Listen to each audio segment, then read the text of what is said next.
Hello students, welcome to K2 Institute. So today we are going to continue our chapter number 4 of class 12 polity, which is your international organization.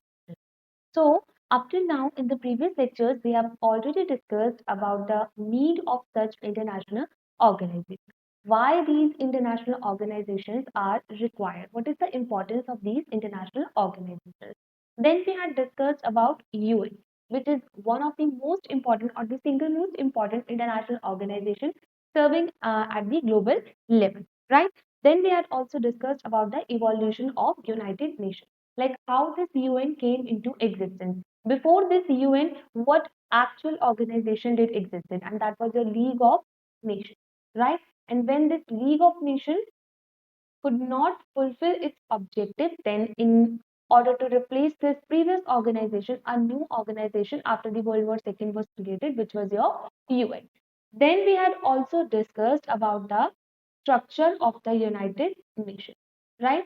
In the structure, we had already discussed about the five major organs. Earlier there were six, but currently there are five principal organs. And along with that, we have already discussed about some subsidiary bodies that are working under these principal organs, right? So today we are going to discuss about the reform of the United Nations after the Cold War. Okay, so we already know that the structure of United Nations had some, discretionary power to the powerful countries of the world, such as your US, UK, China, Russia, and France. Okay, but after the Cold War, you must be knowing about the Cold War also. So let me just summarize it for you quickly. So Cold War was basically between two countries. One was your USA and the other one was your USSR, right? So in this Cold War, the idea was basically behind the ideology. The conflict was basically because of the ideology of the two different nations. US was in favor of the capitalist economy, whereas USSR was in favor of the communist ideology, right? If you are not able to understand these two concepts, then I would recommend you to watch the previous lectures in which we have discussed these concepts in very detail, right? So the conflict between these two countries was because of the ideology of capitalism and communism, right? And we all know that in the end it was the USSR that got disintegrated. So eventually we can say the winner of the Cold War was USA, right? And now the world, which was up till now was bipolar because there were two major powers in the world, has now become unipolar.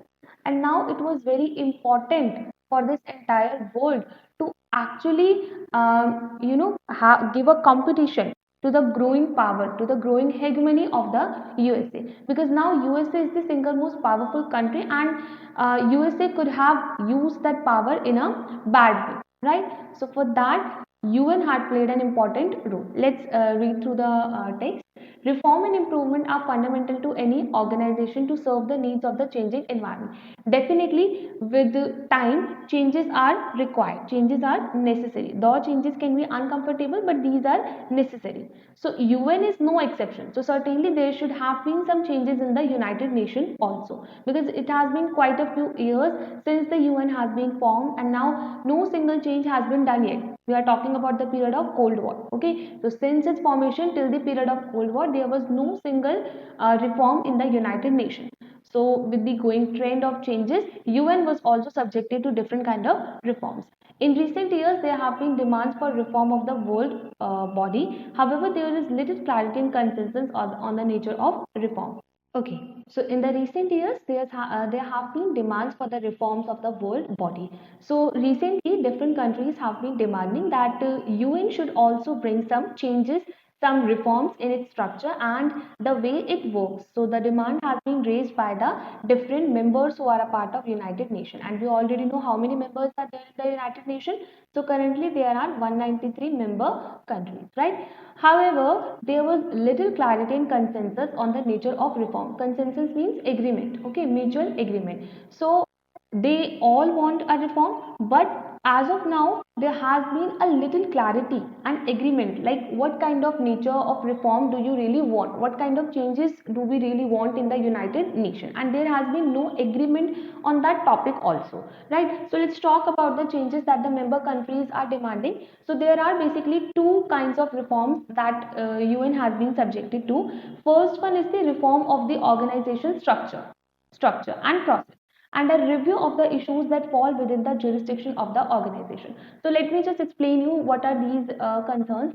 So first one is the structural change. Structural change. So in the previous lectures, we had discussed about the structure of the United Nations, and in that you would have observed a major challenge, or you can say a major problem, right? And that was with the United Nations Security Council. We had discussed that in the United Nations Security Council, there are 15 members currently, right? And out of these 15 members, 5 members are the permanent one, whereas 10 are the non-permanent. And the problem with these 5 permanent members is that they have this veto power, right? In the veto power, they can negatively vote in any kind of matter. That means if out of these 5 permanent members, if even a single country would vote in against of a particular decision, then that decision would be stopped, right? So that is the power of veto.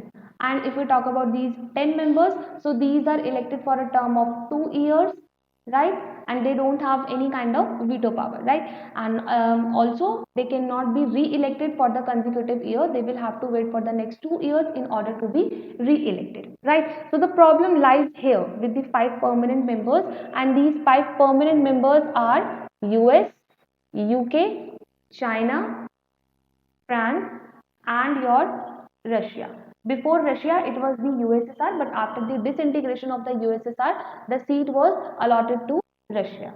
Right? So, this is the major problem. You can see that these are the countries who would have been powerful at that particular time, but in today's context, there are so many other countries also who are doing well, right? They are also having a great influence in the international politics, right? So the major reform that the countries are demanding is regarding this permanent membership of the Security Council, right? And the next is your jurisdiction. So basically, United Nations has said that yes, they will work towards establishing peace and security, and there will be a United Nations Peace Commission. United Nations will interfere in the world wherever the government is not able to control its population, where there is any kind of genocide, any kind of atrocities, when the human rights are violated, when a suspected terrorist activity is being observed. So, in all that matter, UN has decided that they would work towards these particular issues, right? But there has been no clarity, like what kind of issues will fall under the jurisdiction of the United Nations. Can the United Nations interfere in the domestic matter of a particular country? Right? Like you would be wondering, if the United Nations is working towards establishing peace and security in the world, then why it is not interfering in the matter of Israel and Palestine, which has been going for I don't know for how many years, right? So why UN is not intervening in this particular matter? There are so many other matters also. You can say Ukraine and Russia, right? Russia has invaded Ukraine, right? And it has not been any kind of secret. The entire world knows that Russia has invaded Ukraine. Then why United Nations is not intervening in this particular matter? So the question arises, what kind of issues does actually fall under the jurisdiction of United Nations, right? So almost everyone is agreed that both aspects of reforms are necessary. Every member, each and every country has agreed that yes, reforms are required, but they are not able to agree on precisely what is to be done. They are not able to decide like what exact reform we need to bring and how that reform will be introduced and when it has to be done, when it has to be introduced, right? So there are so many questions on which there is no consensus, no agreement, we can say. So these are the two main issues regarding the United Nations organization. Okay. On the reform of structures and processes, the biggest discussion has been on the functioning of the Security Council. So I have just explained you regarding the structural reform that every member is demanding. So it is regarding the Security Council, right? So regarding this, there has been a demand for the increase. Now, what is the problem with this permanent membership? Does the countries want that this particular membership should be nullified or it should be cancelled? No, they are actually demanding that there should be an increase in the number of permanent and non-permanent membership, right? They don't want to remove this entire concept of veto, remove this entire permanent membership seats.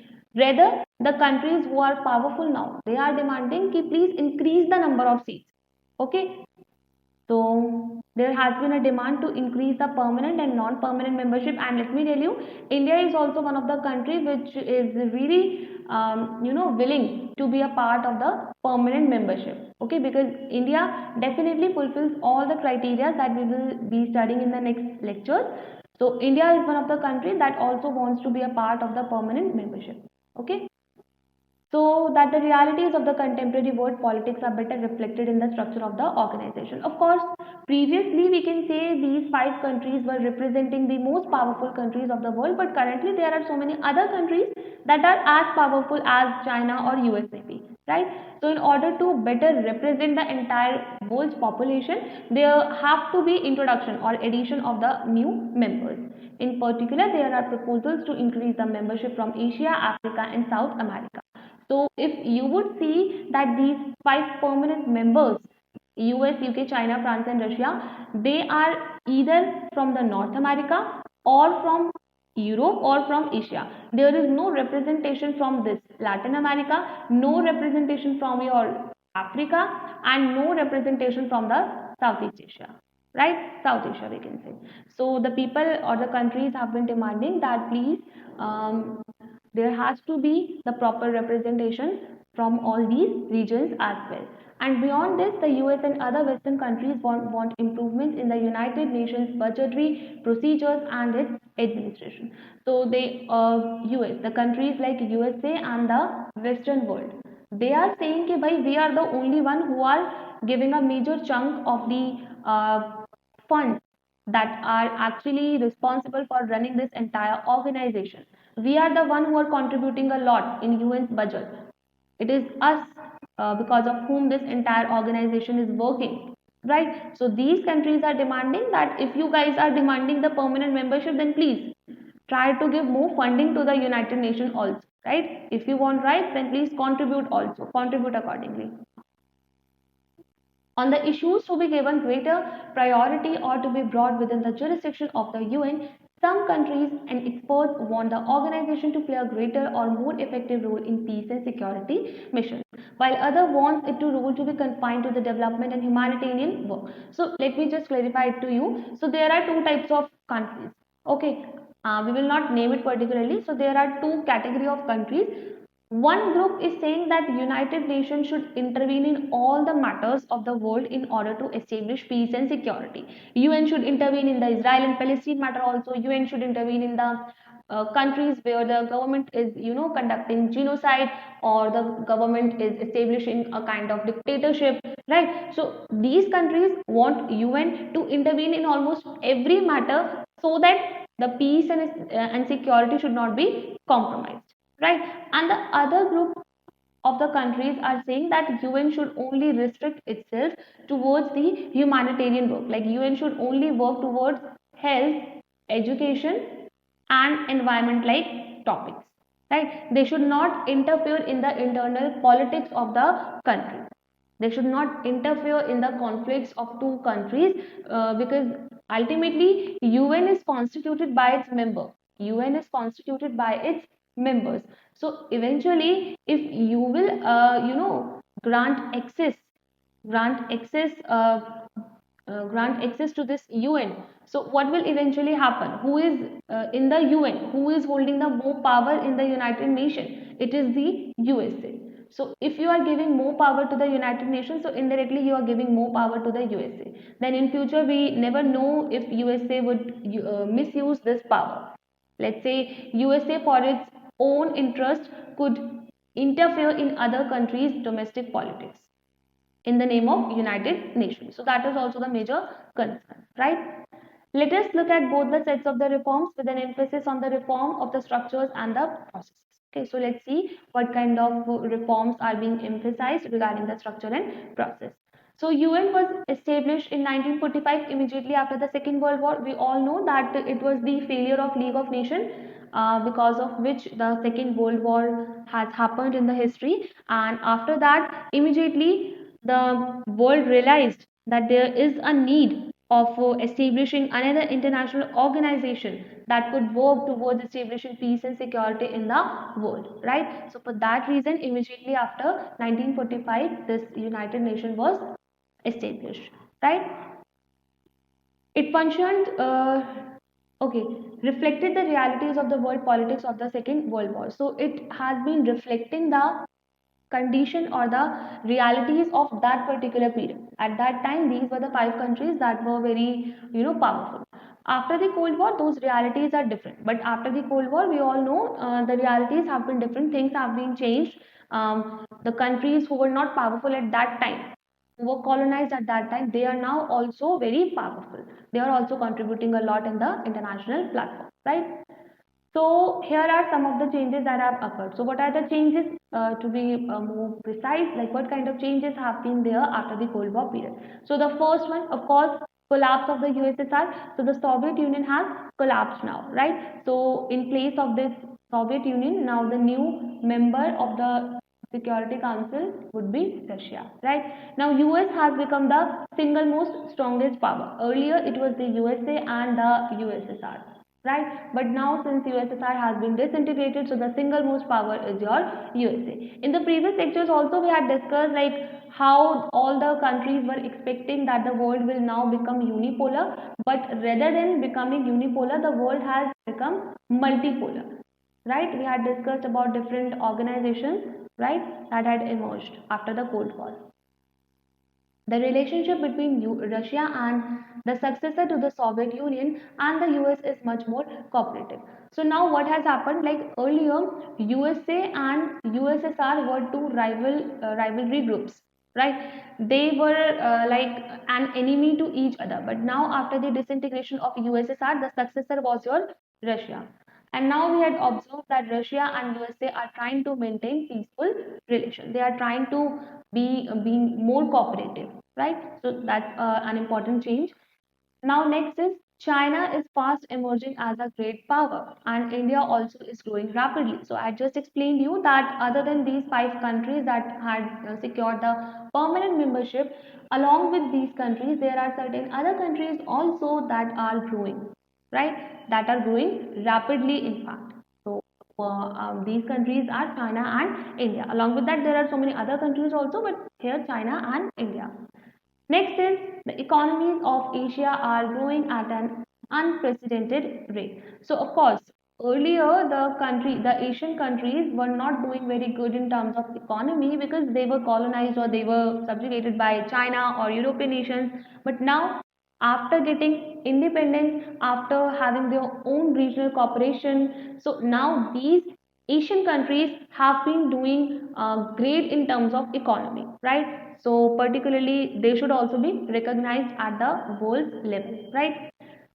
And also many new countries have joined the United Nations. So initially there were 51 countries in the United Nations, but as the world was seeing different countries getting independent, so these newly independent countries were also having this membership of the United Nations. So eventually from 51 to 193, these countries have joined United Nations, right? Now, a whole new set of challenges confronts the world. Now, after getting independence, now there were internal conflicts also. We had discussed these kind of issues, like there was a issue of genocide, civil war, ethnic conflict, right? Then we had terrorism, which was rapidly growing after the Cold War period, nuclear proliferation, climate change, environmental degradation, epidemics. So these are certain other issues that the world was facing after this particular Cold War, right? So in this situation in 1989, as the Cold War was ending, the question facing the world was: Is the UN doing enough? Okay, so now after 1989, when the Cold War was about to end, the USSR has almost collapsed. So the main question that the world was facing was that, is the UN doing enough? The purpose for which this United Nations was constituted, is it doing its job well? Is it equipped to do what it is required? Like, does it have all the proper machinery or all the proper labor man force? Okay, so does it have all the equipment that is required to do the job? What should it be doing? Usko kya karna chahiye? What should it be doing? What should be the exact work that the UN should be focusing upon? And the main question, how it should be focusing on all these issues? What reforms are necessary to make it work better? What kind of changes can be done in the structure and in the functioning of the United Nations, so that it could work even better? So for the past decade and a half, member states have been trying to find satisfactory and practical answers to these questions. So for so many years, all the member states have been trying really hard to find out a particular solution, a practical solution that can be implemented, right? They are trying to reach to a particular consensus onto how the reforms or what kind of reform should be included in the United Nations. Okay, so that is about the United Nations. Now we will continue the next topic in the next video. I hope the video was clear to you. Thank you so much for watching.